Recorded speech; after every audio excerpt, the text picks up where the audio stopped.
Hey there, what's happening? Welcome back to the Everything 80s podcast. I'm Jamie. Thanks for coming on out today. If you're brand new here, I talk about all the great things from the 80s. The music, the movies, the cartoons, the TV shows, and the toys. And this is a genuine lost episode. So this is about the Tomy Omnibot, and I recorded this more than a year ago. And it was a little too short when I recorded it, and then I thought I would put it together with a different topic on another toy and combine them into sort of like a two-part episode. For whatever reason, I forgot all about it, and it just sort of remained buried on my hard drive until I got a new laptop. I was switching some things over from my stored drive to my actual hard, whatever, and came across this episode that I totally forgot I had recorded. So it is a genuine lost episode. So I went back, kind of re-edited it, remastered it a little bit, try to get it sounding as good as possible, and thought I would release it here today. And this was a toy I wanted more than life itself when it came out. If you remember the Tomy Omnibot, the 5402 or the 5402 specifically, looked like a little kind of R2-D2. You remember it carried the tray around. You could program it to do different commands. It was like having a robot butler. Yeah, I was obsessed with these things. Of course, never got it because they cost a fortune. And I knew better than to even ask for something like this at Christmas or birthdays. It, sort of in that category as the G.I. Joe USS flag. It's never going to happen. And I was smart enough to realize not to ask for something like that. So this will be a look back at this lost episode about the Tomy Omnibot. So I will hand it over to past me. Today on the Everything 80s podcast, the story of the Tomy Omnibot 5402. From just beyond your imagination comes Omnibot, the fully programmable robot with a memory. Omnibot, he walks, he talks. Hi, cutie. Amaze your friends. Intense. Refreshments, Earth-type snacks. Impress your teacher. Impress your girlfriend. Omnibot, there's romance. Take my heart. He's the lean, mean, poppin' breaking music machine. Yes, it's Omnibot, the fully programmable robot. Available now in your neighborhood. From Tomy. We loved anything to do with robots in the 80s, and there was a specific one that was designed to be used in your home. The Tomy Omnibot 5402 was a toy robot that could be programmed and follow commands. It was released in 1984 as the flagship robot from a series of robots that would be released by Tomy. So the 80s were this golden age of sort of robot assistants, and we had access to a ton of them. There's as many as our hearts desired, from Transformers to GoBots to Johnny 5 to R2-D2. It was like we were living in a toy robot utopia. And I've covered some episodes all about the GoBots specifically and the Transformers if you want to go back and listen to those. I wanted a Tomy Omnibot more than life itself. It seemed like this was more than a toy and would exist as a genuine robot companion. It was like My Buddy or My Pet Monster, but in robot form. From my perspective and epic commercials like we just played, the Omnibot seemed like it could exist almost like a pet and that it truly had its own artificial intelligence. These things were not cheap, however, so any dreams of having a robot best friend went down the drain faster than the batteries would run out. So let's look back at the Tomy Omnibot 5402. So in case you don't remember these, what was an Omnibot? We're looking specifically this episode about the 5402, and it's the one shown in the pictures and in the commercials that anytime the Tomy Omnibots of the 80s are brought up, the one that kind of looks like a little trash can. The Omnibot robot family included a bunch of different versions, including Omnibot 2000, Omnibot MK2, Robbie Sr., Omni Jr., Verbot, Dingbot, Hootbot, and Flipbot. Honestly, there were more of these toys than I realized even existed. This was the prime age of Radio Shack, and you had enough toy robots available to, choke a trash compactor. We're still looking at an age where tech-related things were kept more to nerd culture and didn't have a lot of mainstream appeal. Now, of course, anything connected with nerd or geek culture has become part of the popular zeitgeist, and all the things, again, that were traditionally nerd culture are billion-dollar industries. The Omnibot 54-2 was the attempt at crossing over into the bigger toy market and making robots something that could be enjoyed by all. And just again to point out, one of the funniest and dorkiest commercials of the 80s we just played. And if you go on YouTube, you can look up a few different ones of these. They wanted to let you know, and they really pushed it, that this wasn't for tech geeks. This was more like a novelty. I love how in the commercial they point out that it's like this pop lock-in b-boy dancer trying to capitalize on all things hip-hop and whatever was cool in the 80s, and that wasn't relegated to necessarily tech geeks like we mentioned. The robot had a remote control function, but it also had a ton of other features, including a cassette deck and the ability for it to perform various chores and services. This was no protocol droid, mind you, and what you had was basically a slower remote control car. But it was an object that definitely was unique. And I think it's worth looking at the Tomy Toy Company because it's pretty interesting in itself and how this thing came to be. Tomy was the company behind the Omnibot. It exists today as Tomy Company Limited, just straight up. And it's a combination of the original Tomy and longtime rival Takara. They are based in Japan, where they are known as Takara Tomy. But these companies have a long history. Takara goes back to 1955. And even though many of their toys would be branded as Hasbro in North America, they are responsible, if you know your toy history, for bringing us Micromen, which would lead to the Transformers that, led to Battle Beasts, Beyblades, things like that. Tomy itself goes back to 1924. And when they merged with Takara in 2006, they brought us things also huge properties like Pokemon, Thomas the Tank Engine, the Game of Life, and they sell Hasbro products in Japan such as Jenga, Play-Doh, Monopoly, My Little Pony. When Tomy first started, they were making toy airplanes, and in the 60s, they got big into producing B-52 bomber toys after World War II. In the 60s, they started opening offices in New York to make more inroads worldwide.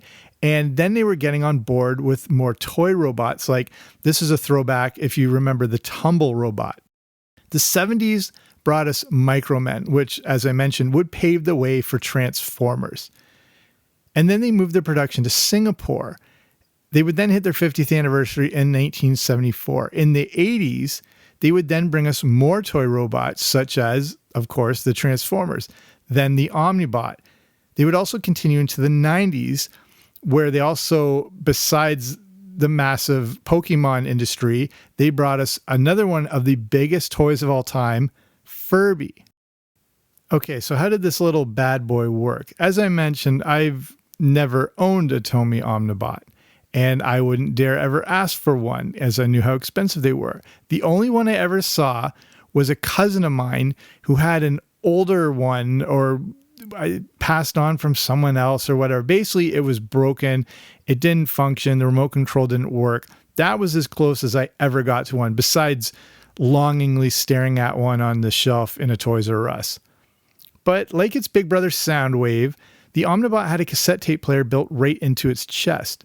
The cassette could slide out of its chest, and you could record and play back a bunch of different sequences of commands. You could also make regular audio recordings to bring some human life to this artificial intelligence. There was also a built-in digital clock with timers and different alarms, and this allowed the Omnibot to perform specific movements and recordings at specific times. The next big thing was that the Omnibot was able to broadcast speech from the remote control handset.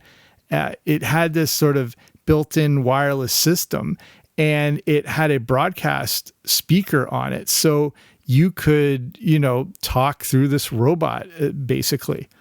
Last but not least, the Omnibot had some claws. that allowed it to carry a specifically designed tray that let it hold items. And the idea is that it was like this robot butler carrying around beverages.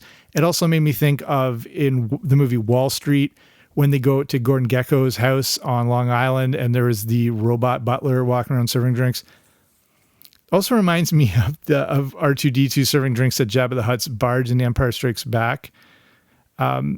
So this was, the functionality design that this thing had, these claws that it could carry things. Sort of like its, I guess its robot cousin, the Nintendo Rob, had the same thing. It had these little claw things that would help it, perform the movements, that could use the remote control, that could play the video games with you on the original NES.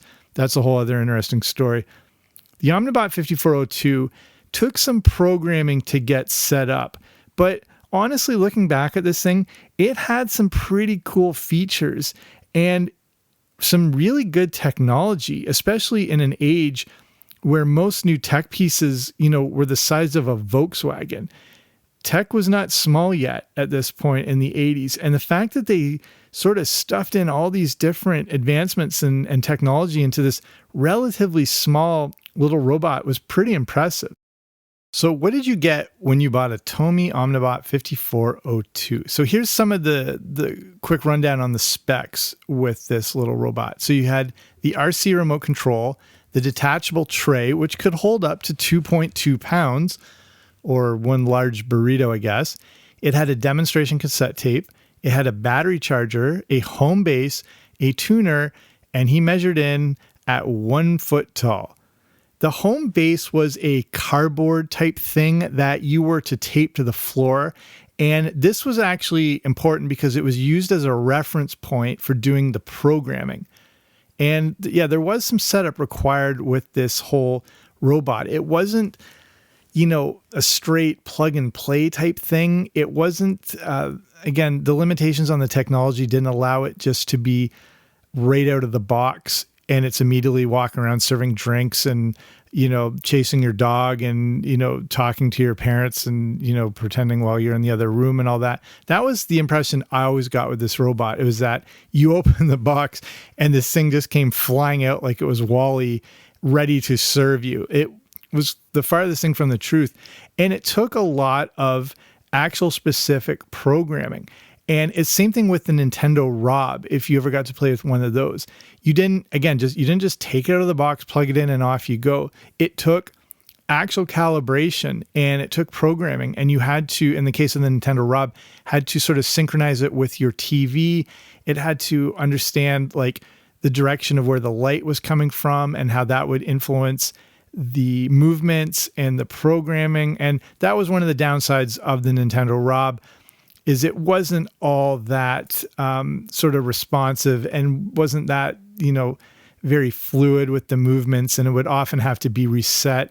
That was one of the other problems with the Omnibot, is it might have to be reprogrammed and it could easily lose its signal and the transistor might not pick up the right spot, not just from the fact that it might have been too far out of range. The whole thing could become sort of uncalibrated and then it would have to be reprogrammed again. And that's why it was so important you didn't throw out the packaging, because that was actually instrumental to the functioning of this little toy, that you had to, set up this home base so that you could easily resync it in case it sort of lost its mind and all its programming. The Omnibot also ran on 5.5 volts, and you could get around 4 hours of usage from this little toy. Again, the more I look back on this thing, it was quite ahead of its time now that I realize. And again, I don't know if it's classified as a toy, as technology, as a specific robot, as a remote control car. Maybe it's all of these things combined. And I think, again, it was a little bit ahead of its time, but this was an age when robots were super popular. So of course they would bring it out. If you brought this thing out in 1993, even if the technology was more improved, I don't know if it would have the same impact as sort of our fascination with robots in the mid to early 80s. But it was, I guess, a product of its time. It embraced the popularity of advancing technology. Everything was getting better. We had our own home video cameras that you could actually carry around that didn't need like a bus to transport them. We had portable music players, little Walkmans that you could actually clip onto your belt. And, our technology was slowly starting to shrink. They look like monstrosities compared to today. But, if you remember this time period, if you grew up then, technology was getting really exciting. And again, I think with this advancing technology, and as I mentioned, the fascination with all things robots, it was kind of the perfect time and the perfect combination into what was really a very creative toy. I know I sure wanted one, but as I mentioned, I would not dare ask for one because these things were not cheap. When I was a kid during this time period, I didn't know exactly how much they cost, but again, I knew I'd be out of my mind to ask for one. It turns out the original retail price it sounds like my best Price is Right voice. The original price was around $250, which today that's a big ask for a toy. If you adjust that for inflation, you're looking at around $600. I was very right not to ask for this thing. And that's a lot more than I expected. But despite the hefty price tag, I actually think you got quite a bit for your money here. This was a serious toy and wasn't even specifically intended for kids. I think they were looking for sort of families that the dad might use it more. I mean, college students wouldn't be able to afford this thing. I think it was maybe meant for older teenagers or, ages 14 and up who would like save up a lot of money for this, or a family who had decent means that could afford it for their 8-year-old kid, me not being one of them. So again, it was kind of this weird no man's land, like who exactly was this thing for because of the expensive price tag? And I think it ultimately appealed more to, say, young professional like guys who, might have been out of college, might have been in their first job, still sort of living that sort of frat life, but had a little more disposable income. And now they see, oh, wow, this awesome little toy robot. But again, then the commercials really promoted it for kids. So again, $600 is a big ask. But as I mentioned, for the price, I think you got a lot of functionality. And at the very least, you had a cool remote control robot. I think ultimately winding this down, the Omnibot was a short-lived, moderate hit, but they still pop up today, and you can find a used one on eBay for around $100 to $300. Either way, the Omnibot 5402 is one of those toys that you might have forgotten about, but when you see it, you're immediately taken back to that time period in the 80s. Okay, thank you, past me. This is current me now talking, and I'm taking over from the show here. So that was my old recording on the Tomy Omnibot. And as I was sort of re-editing this show and putting this whole thing back together and, changing the mastering and the levels and everything like that, I think, again, it is one of those staple toys from the 80s. As we think about all the big toys and the big names and the big brands, but it's sometimes like these little toys like the Omnibot, they're the ones that define the 80s a little bit more, because whereas, big toys like your usual G.I. Joes and your Transformers and all that stuff, they survived out of the decade. They went on to even bigger and better things, and they're still around today. Whereas toys like the Omnibot, that was like a one-hit wonder. It had a short little window where it was popular. And I think these are the things, again, that define the decade a little bit better than the big mainstream super popular toys. So hopefully you found this show interesting. So I'll finish it off here. And I just want to finish. You can turn us off if you have to take off or do anything. I just want to talk quickly about ways to support this show if you're in a situation to do so. And that is through patreon.com. And this is a platform where you are able to support small, independent shows like this for as little as a few bucks a month, but you get different rewards, audio rewards, based on the tier you support. So, example, one of the middle tiers, the Boba Fett level, which is only $5 a month, you get access to the Everything 80s Movie Club, where I review the good, the bad, and the ugly of 1980s movies. And then the higher level tiers, you get shout outs on the show. You get the ability to have little bios about yourself. You get to suggest future episodes. And Patreon is where small shows like this are able to stand out amongst all the big podcast noise. As great as podcasts are, the whole industry is like grown huge, which is good, but it's been taken over by celebrities, corporations, huge podcast networks. So it makes it tougher for like smaller shows like this to stand out. Patreon is the way to sort of level the playing field. And there are a few shows that I support because I love the creators and I love what they're doing and, just want to give back in that way. So if you're in a position to do so, awesome. If not, even no problem there either. If you want to learn more, you can go to patreon.com/80s, patreon.com/80s. You can see the different tiers, what it's all about. So that's it. That's it for me. If you want a link to that, there should be one wherever you're listening, whatever podcast app. If you go in the show notes, you'll see a link that'll take you there.